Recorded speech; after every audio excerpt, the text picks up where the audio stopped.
很开心有这个特别的机会，可以来这个地方跟大家一起分享上帝的话语。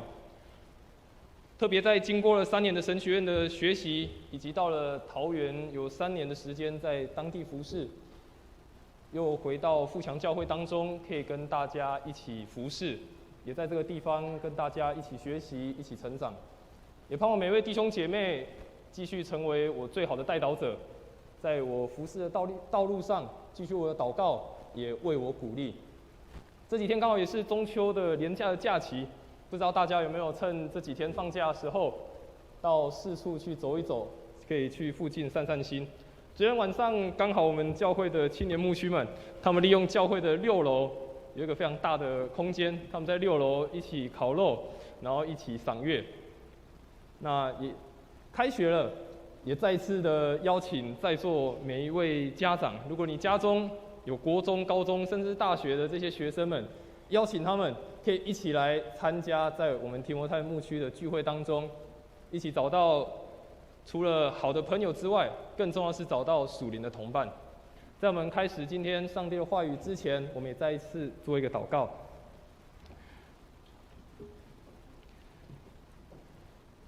亲爱的天父上帝，我们再次来到你的面前，向你献上我们的感谢，也献上我们的赞美。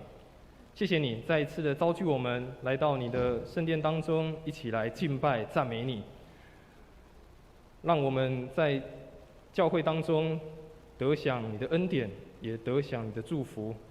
特别在这个中秋假期的时候，有些人出外旅游，有些人回到家乡去，求主你祝福他们在路上的平安，也祝福他们有属天的喜乐以及平安，也祝福我们今天早上的礼拜，无论在现场或者是在网络上收看直播的，都求主你与我们同在，赐福在我们的生命当中。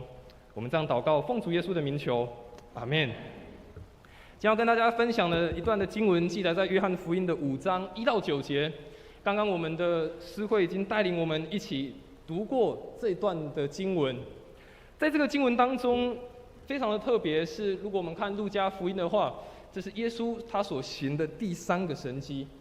而在这个神迹特别的地方是，刚刚所看的经文，它描述了在这个毕士大池的旁边，躺着许许多多需要帮助的人。这些人，他们有些是瞎眼的，有些是瘸腿的，有一些人他们可能是血气枯干的，还有许多不同病症的人，他们都在那个地方等待可以得着医治，得着怜悯。有一天，耶稣来到这个地方，遇见了这个刚刚经文所看到的38年的病人。38年，好长的一段时间。我们要想象一个38年的病人，他可能就得每天在那个毕士大池旁边，在那边等待，不知道等到什么时候才可以轮到他被得着医治。他可能一直在期待一个事情的发生，他可能一直在期待什么时候可以轮到我。我想对我们来说，这几年的疫情已经让我们非常的不方便了。我们要外出，我们就要戴口罩。前几年我们要遵守防疫距离，一个空间不能有太多的人，很多的限制让我们就觉得已经喘不过气来了。很多事情让我们觉得很不方便了。但是对这个38年的病人来说，哇，很难想象，他可能每天在那边就是无止境的等待。在那个地方，就是期盼有一天那个医治、那个临到，就临到，可以到他的身上，使他得着改变。在这个经文当中，我们先看耶稣到了毕士大池，有许多人在那个地方。毕士大原本的意思，它是一个怜悯之家。在原文的意思，它是指这个地方来到这个地方的人都可以得到怜悯，得到医治。而这个池子原本有跳下去游泳，我觉得跳下去游泳的意思。所以如果我们看整个毕士大池，它的意思就是跳下去，跳到水里面就可以得着医治，也可以得着怜悯。特别刚我们在读圣经的时候说到，毕士大池旁边有5个走廊，有5条的走廊。刚好有一张图，我们也看一下毕士大池大概长什么样子。旁边4围围起来，刚好1、2、3、4加中间1条，所以这些病人，不管是瞎眼的、瘸腿的、各种病症的人，他们就每天在这个走廊下面等待什么？等待得着医治。刚我们在念圣经的时候，大家有没有发现，怎么突然第3节就跳到了第5节去了？事实上，在有些圣经的版本当中，没有放入第4节。如果你手边刚好圣经是和合本的话，你就会发现你的和合本圣经里面，它有写到一个括号的第4节。这些人到底在毕士大池等待什么？他们为什么要跳下去？是这个水有神奇的疗效吗？这个是有这个非常特别的药在里面吗？而是这个经文当中第4节，如果你有圣经和合本，你看的话，你会发现，它有特别括号写说，这些人在等候水可以有一个波动的时候，他们认为那是有天使下来的，他们认为是天使下来到这个池子，然后去搅动那个水，搅动那个水，他们就觉得哇，那个神机来了，有功效了，于是大家就会争先恐后的下去。但是不是所有人跳下去都有用？他说，谁先下去，无论害什么病就痊愈了。所以第2个下去没有用，第3个下去也没有用，第1个下去的就可以得着医治。所以这些受伤的人、生病的人，全部都在那个毕士大池等待什么事情发生？等待着池水被天使搅动，他们就赶快的跳进去，希望得着医治。但我们可以看到，耶稣今天跟这个病人、跟这个生病的人讲话，你会发现这个人好像等了38年了，似乎都没有轮到他的迹象。好像38年过去了，这个人还是就在毕士大池旁边。我们从他的回答好像也可以发现，他说：“我要去的时候有人先下去了，我要走的时候没有人抬我去，所以我就只能在那个地方等待。”所以今天我们要透过耶稣跟这个生病了38年的这个病患、这个病人的对话，让我们一起来思考，耶稣为什么问他这样子的话？正常我们想，对呀，生病的人，耶稣不都说问他你要得医治，这不是很正常的话吗？耶稣看到有病人会去医治他，耶稣怎么还问他说你要得医治呢？很特别的一句话。但在这句话的当中，跟这个病人所回答给耶稣的话，让我们一起来思考，一起来学习。甚至我们也好好的想，当有一天耶稣问我们的时候，耶稣问我们说：“你要得医治吗？”你会怎么样的来回应他？首先，我们先一起来看这段的经文。这段经文一开始，他告诉我们一件事情：在这个毕士大池的旁边，它是充满着争竞及纷乱，只有满满的无奈、满满的失望而已。在一开始的经文，我们刚刚有读到说，里面躺着瞎眼的、瘸腿的、血气枯干等许多病人，他们在等水动的时候，水搅动的时候，他们就先下去。经文特别说，有一个人38年了，他的病从来没有好过，从来没有人帮助他，他就继续的在那个地方慢慢的等待。这个病了38年的人，哇！想想看，如果这是我们的话，一定也会觉得非常的绝望，甚至觉得无奈吧。这个人在那边过了一个非常绝望，甚至是一个非常无奈的人生，终日在那里等待。甚至在这个5个廊子走廊里面，周围的人，我想他们也是如此，可能对生命已经没有任何的期待了，甚至觉得啊，我的人生就是这样子了，我的人生就是这样子了，不会有改变了。我等那么久，还是这样子啊。甚至我们看刚一开始说到毕士大池叫做怜悯之家，但我们认真来想，小小的5个走廊里面塞满着病人，哇！突然水搅动的时候，会发生什么事情？一定是暴动啊！哇，水动了，水动了，一定是全部人跑起来，第一个要下去。这样会发生什么事情？可能互相推挤，挤来挤去。有些人可能是不小心跌到池子里面的，有些人可能会被踩到。所以原本被看为可能是一个叫怜悯之家的，水动起来的时候，可能真的你死我活。谁管你要不要得到医治？我先来好了，我要先医治。原本的怜悯之家，可能就变成一个争竞之家。而且这个池子经文只描述说有一个38年的，会不会有40年的？会不会有50年的？会不会有60年的在那里等待？这些人等待了那么久，我们也不知道他等了多久。会不会他们每次的等待真的等到水冻了？但会不会等的是一次又一次的失望？会不会等的一次又一次的无奈？只能叹口气，然后继续期待的下一次。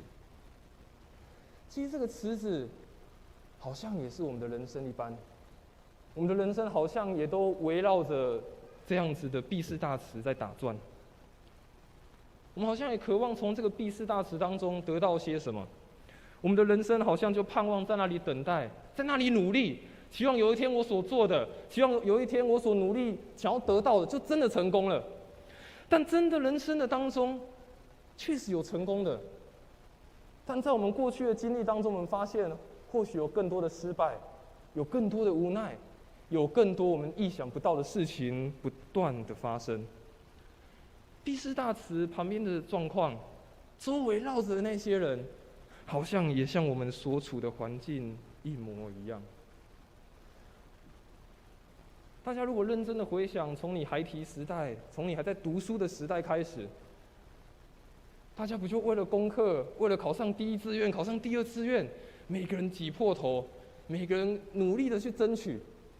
毕业之后开始要工作的时候，你为了要升上更高一阶，你就必须跟你的同事增进，你就必须想办法在你的职场上去赢过别人。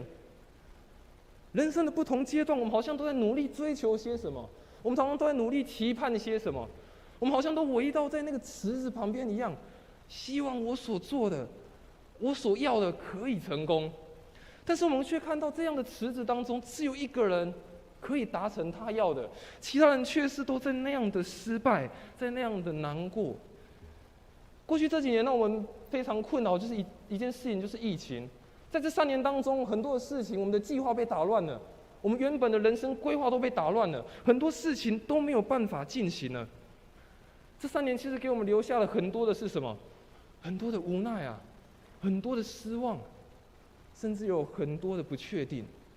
虽然看见在台湾疫情高峰好像慢慢过去，慢慢要结束了，但我们不知道什么时候才叫真正的结束。我们不知道这个我们所谓的瘟疫，或者是这个世纪所遇到最大的灾难什么时候会过去，我们不知道。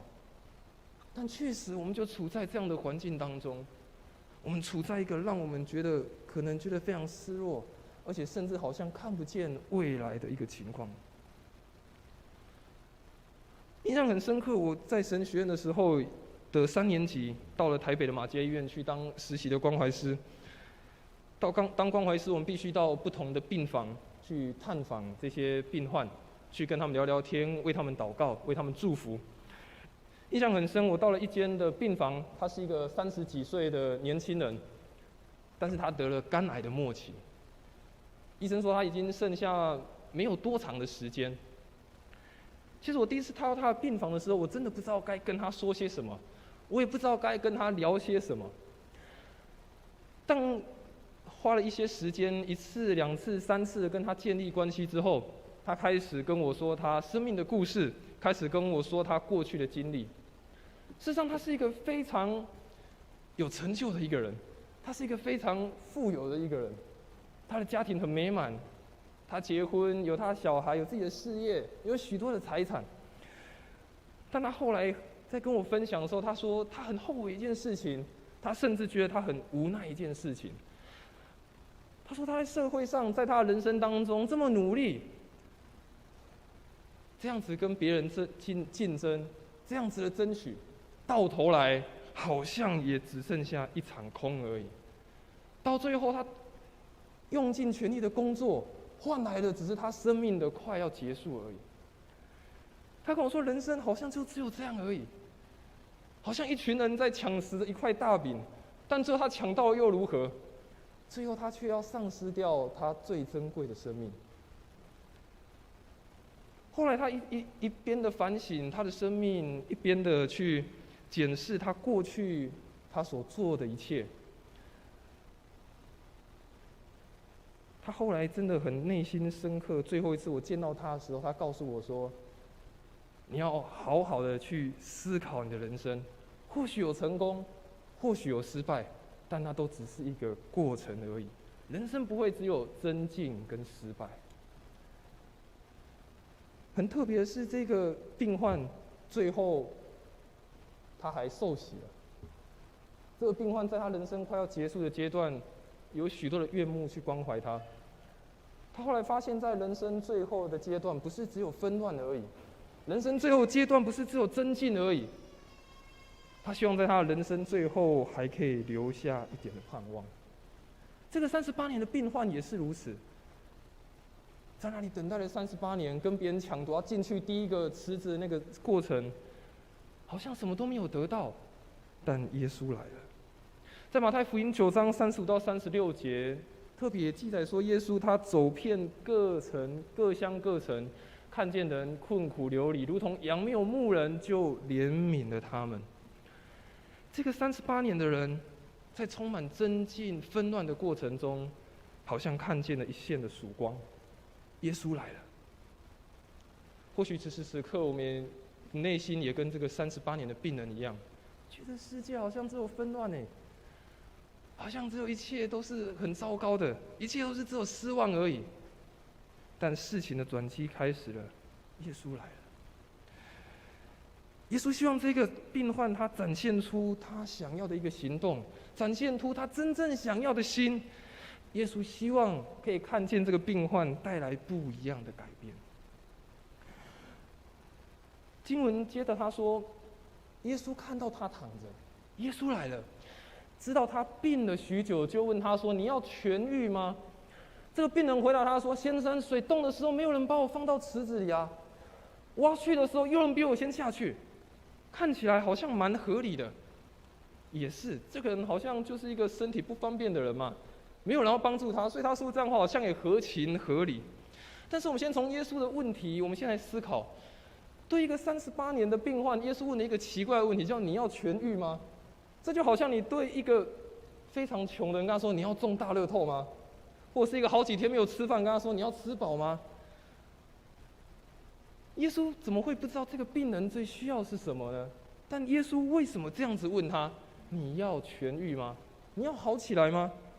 但我们也发现这个病人他的回答的方式很特别，他没有跟耶稣说：“好啊，耶稣，我要痊愈。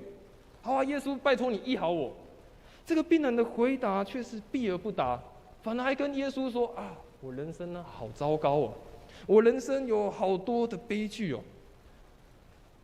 这个人告诉耶稣：“没有人帮我啊，别人抢先一步啊。”似乎好像也没有回答到耶稣想要的问题。当我们继续看这个病人，他真的是没有办法吗？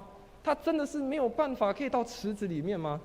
其实我们认真来思想，其实这个病人，他可以听，他可以讲，他可以跟耶稣对话，代表这个人应该不是聋哑人士，他听得到，他也可以讲话。而且这个人可以看到水在动的状况，他也看到池水在动了，所以他也不是瞎子，他也不是一个盲人，而且这个人应该也不是完全的瘫痪，要人扶着他去，因为他说我正要去的时候，代表他是可以走的，代表他是可以走的。而且在古代那个时候，如果他生的是重病的话，38年应该当时的存活率也没有这么高，所以可以想他应该也不是一个非常严重的疾病。所以这个病人，眼睛看得到，听得到，会说话，而且其实他还会走，而且看起来应该也不是很严重的疾病。但他却告诉耶稣说：“啊，耶稣，没有人抱着我去啊！啊，耶稣，有人先跳下去了。”为什么他会这样子回答？事实上，耶稣说：“耶稣看见这个病倒的人，生病在原本的希腊文的原文还有一个很重要的意思，叫做软弱。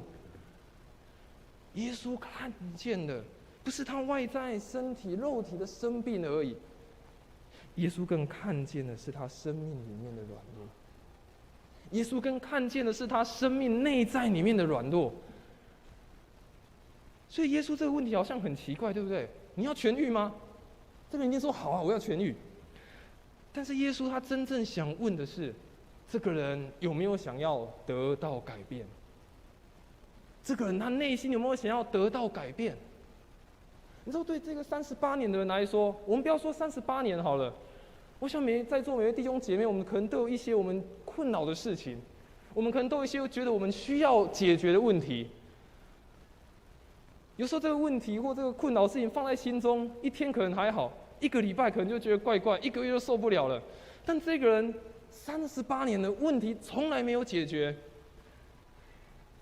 当问题持续越久的时候，更容易灰心啊，算了吧，就这样了，我就这么糟糕了。问题持续越久的时候，借口就越多了啊，没关系啦，改变不了了啊，就这样就好了。当然，那个都是别人不帮助我。问题持续越久，反而要花更多的力气去解决原有生命当中遇见的难题。所以，耶稣真正在挑战他的是什么？不是说你要不要站起来走，你要不要跳到池子里去，而是耶稣在问他：你生命当中的软弱，你愿不愿意被改变？曾经看过一本书，它叫《心思的战场》。这个作者他其中写到了一句话，他说：如果和可是这2个字是撒旦常常放在我们心中最诡诈的2个字眼。如果跟可是这2个字是撒旦常常放在我们内心当中最诡诈的字眼，你愿不愿意改变？可是，你愿不愿意做一些调整？如果认真的思想看看，我们的生命是不是有时候也常在说：可是，等一下，如果怎样，我就怎样。于是就忽略了那个问题，忽略了真正需要被改变的事。其实，在我们的信仰当中，有很多让我们觉得担心、觉得阻碍的事情。确实，恐惧也是，不安也是，怀疑也是。我想这几年的疫情让大家有非常多的恐惧、非常多的怀疑、非常多的害怕。神，那为什么疫情在我们这个年代发生？什么时候结束？为什么这么多人确诊，这么多人丧失性命？主啊，我不知道。但其实更大的问题在于熟悉。什么叫做熟悉？这个病人，他不知道他的状况吗？他知道，但他有想要真的去改变吗？看起来是没有。当耶稣问他的时候，他说：啊，没有人帮我，没关系啦。有人抢先我啊，那先让他去啊。这个病人的反应似乎他自己也没有想要被改变，好像他觉得38年在那边已经也没关系了。38年在那边也没关系啊，反正有一天总会轮到我嘛。事实上，我们在信仰当中，我们真的要去好好的思想。最大的问题是在于我们对生命的问题，我们太熟悉了，熟悉到就放在一旁就好，不会影响到我们内在的生命。但往往我们已经被影响到了，甚至被刺痛到了，还觉得没有关系。所以这个人他到底生了什么病？我后来左思右想，这个人可能生了一种病。他可能生的病叫做肌少症，而且是属灵的肌少症。肌少症特别会在长辈比较多，因为长辈肌肉的流失比较快，可能长辈要走路也比较不方便，于是就坐着比较多。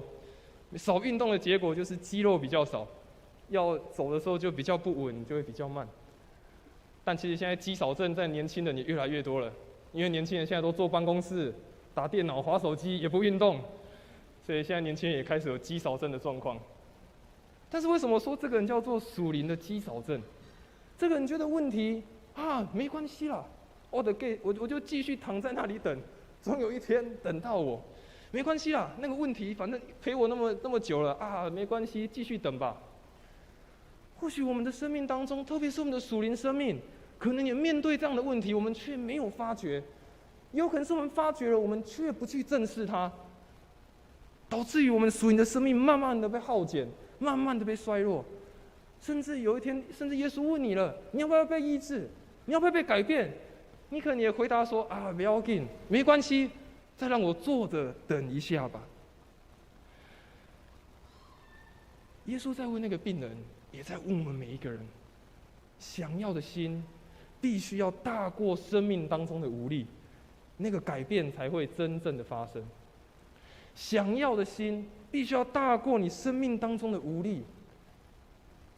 那样子更新，那样子的翻转，才会开始的发生。如果我们真的不愿意去好好正视，也好好去看待我们所面对的一些困境，而继续让它放在那里的话，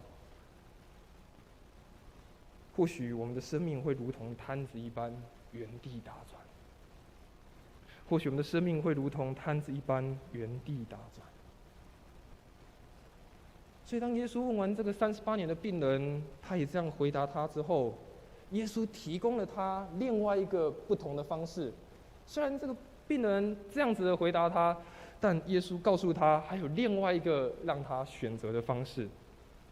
而这个方式也是让我们去面对我们属灵的肌少症最好的办法。耶稣要这个病人放下他的重担，甚至放下他的借口，再次领受他的怜悯，也领受他的恩典。耶稣最后告诉这个病人说：“起来，拿你的褥子走吧。”那人就立刻痊愈，拿起他的褥子来走了。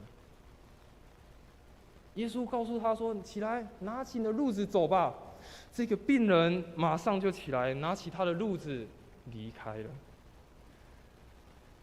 刚说耶稣面对他问他那个问题，其实在对他一个非常大的挑战。不仅是耶稣问他说：“你要痊愈吗？”甚至耶稣告诉他说：“起来，拿你的褥子走。”都是对他是一个非常挑战式的方式，在告诉这个人。耶稣告诉他说：“起来，拿你的褥子走。”他应该要再告诉他说：“你应该自己走了，而不是被那个褥子压着，而不是一直被那个重担的东西一直压在你的身上，不要再被束缚在褥子里面，而是你要从软弱、从抱怨中学习站起来，反而去拿起那个你看为重担的，跟着耶稣一起去走。”耶稣提供他一个非常特别的方式，要他学习放下他原本看为重担的事，甚至他原本看为是借口的事情。我想在这个38年的病患当中，他内心一定也有非常多的埋怨，他甚至有非常多的声音，他可能会说：“上帝，你在哪里？上帝啊，难道你忘记我了吗？上帝啊，你看到了吗？为什么我一个人在这边受苦？上帝啊，为什么这些事临到我？上帝啊，为什么我没有得到医治？”最后他可能就是说：“上帝啊，我这样就够了。”或许这些话也曾经在我们的生命当中出现过，或许现在你也这样子对上帝说，甚至你用这样的话在控诉你自己。但耶稣回答这个病人，提供他一个新的方式。他说：“起来，拿起你的褥子走吧。”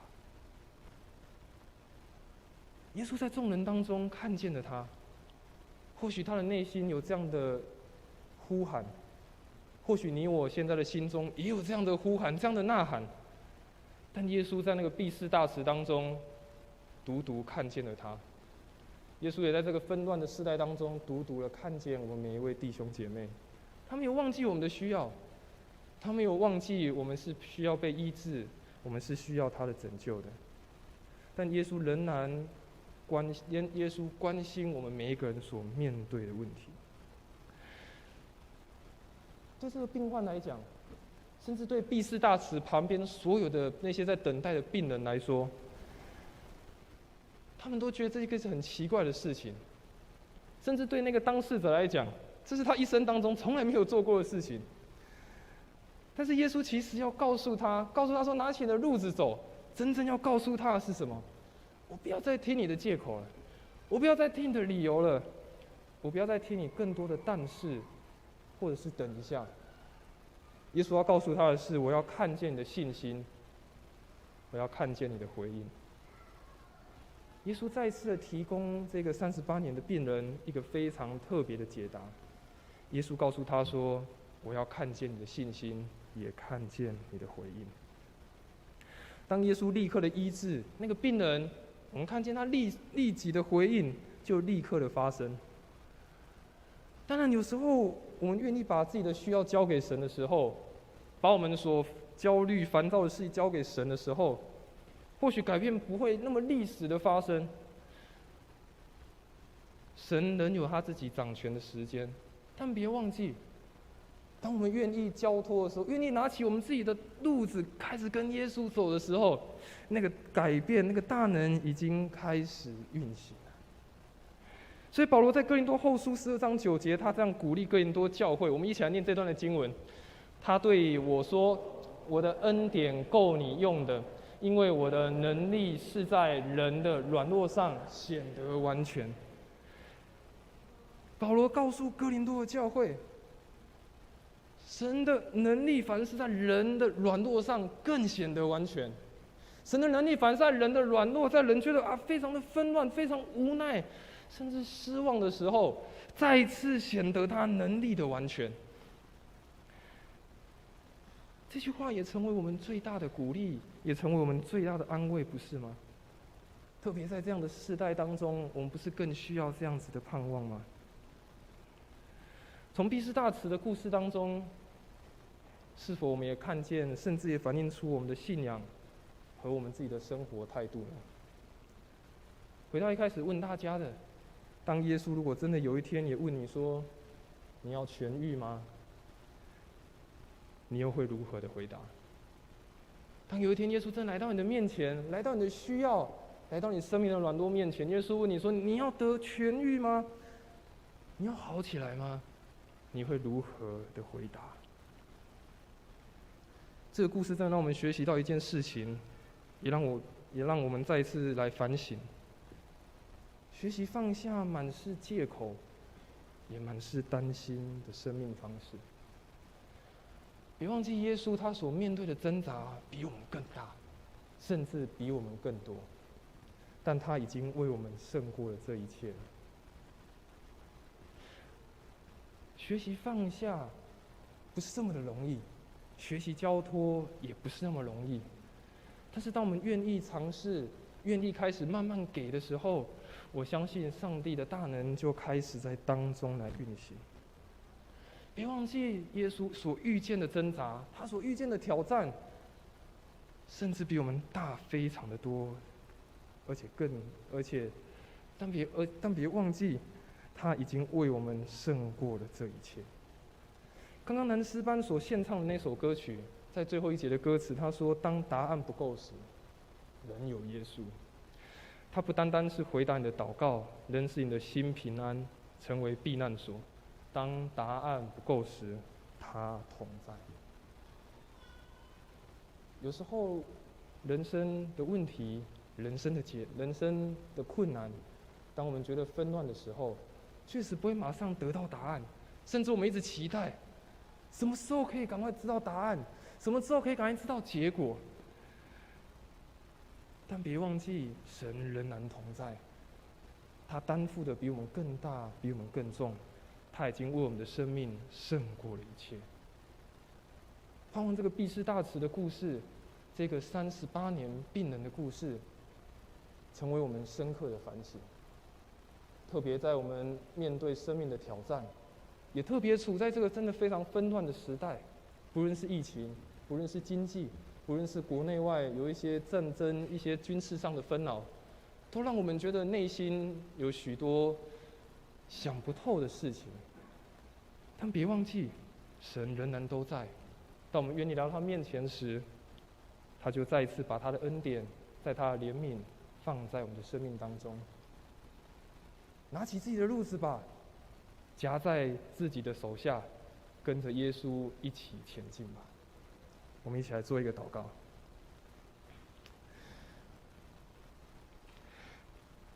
亲爱耶稣，你知道我们生命当中有许多的困难，有许多的需要，也有许多我们想不透的事情。有时候我们会向你问：神啊，你在哪里？神啊，难道你忘记我了吗？神啊，为什么这个事临到我？神啊，为什么没有得到医治？但主，我们知道，当我们答案不够的时候，唯有你成为我们内心当中的平安，成为我们的避难所，唯有你成为我们最大的保障。主啊，帮助我们。或许此时此刻，我们内心当中真的有放不下的困难，内心当中真的有许多纷乱的事情，不断的搅扰在我生命当中。但求主你来帮助，求主你来扶持，也亲自到需要的弟兄姐妹面前，对他们说：“我要来医治你，我要来帮助你。”主，求你陪我们走这一条不容易的人生路，让我们每一步经历到你的恩典，也经历到你丰盛的应许。我们这样祷告，奉主耶稣的名求，阿们。这是我们一起来唱一首回应的诗歌。